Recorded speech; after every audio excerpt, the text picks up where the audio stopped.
बार फिर स्वागत है कृषि पावर 2.0 में। दोस्तों आज के इस वीडियो में बात करने वाले हैं कि जो गणना प्रपत्र फॉर्म जो था, अगर यदि आप जमा कर दिए हैं बीएलओ के पास या किसी नज़दीकी जो शिक्षक सरकारी टीचर होते हैं उनके पास जमा कर दिए हैं, लेकिन यदि आप उसके साथ कोई डॉक्यूमेंट नहीं दिए हैं, जो डॉक्यूमेंट मांगा गया था 11 डॉक्यूमेंट से कोई एक डॉक्यूमेंट जो देने कहा गया था, यदि आप बिना डॉक्यूमेंट के जमा किए हैं तो आगे चलकर आपको सत्यापन की जब प्रक्रिया स्टार्ट होगा तो फिर आपको डॉक्यूमेंट देना पड़ेगा। जी हाँ साथियों, तो इस प्रोसेस को पूरा समझना है कि आपको कौन सा डॉक्यूमेंट देना पड़ेगा उस टाइम में जब सत्यापन का काम होगा। तो इस वीडियो को आप पूरा कंप्लीट देखिएगा, आपको पूरी जानकारी देंगे।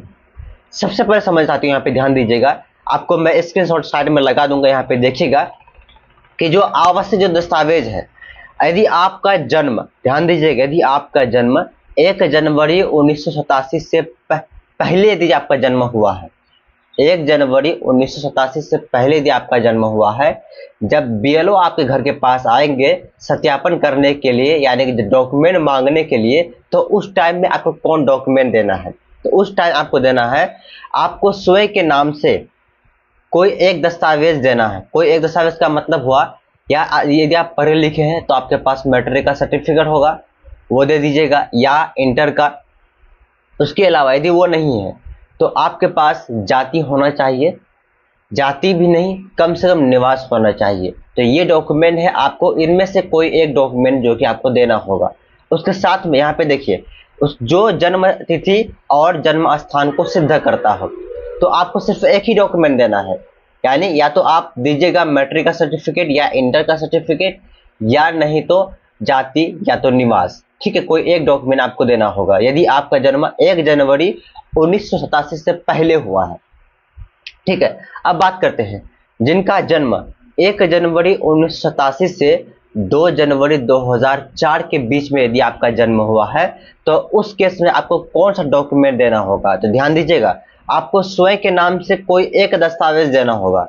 आपके नाम से कोई एक दस्तावेज का कहने का मतलब, या अभी से बताया आपको, मैट्रिक का सर्टिफिकेट या इंटर का या जाति या निवास, कोई एक डॉक्यूमेंट देना होगा। उसके साथ आपके माता या पिता में से किसी एक के नाम से दस्तावेज देना होगा। यानी कि आपके या तो माता के नाम से या पिता के नाम से कोई एक आईडी प्रूफ देना होगा। यानी कि माता जी का जैसे हो गया, यदि आपका माता जी पढ़े लिखे हैं तो उनका या तो मैट्रिक का मार्कशीट लगा दीजिएगा, या तो इंटर का लगा दीजिएगा, या नहीं तो जाति या निवास। ठीक है, इसके अलावा यदि माता जी का नहीं है तो पिताजी का, ठीक है, पिताजी का, इनमें से कोई एक डॉक्यूमेंट लगा दीजिएगा। दोनों में किसी एक ही का देना है। ठीक है, अब उसके बाद समझिए, यदि आपका जन्म 2 जनवरी 2004 के बाद हुआ है, यानी कि 2 जनवरी 2004 के बाद यदि आपका जन्म हुआ है, तो उस केस में क्या करना होगा? ध्यान दीजिएगा, सबसे पहले आपको स्वयं के नाम से, यानी खुद के नाम से एक दस्तावेज देना होगा। ठीक है, अब इसे बताया कौन कौन दस्तावेज, कोई एक दस्तावेज दे दीजिएगा।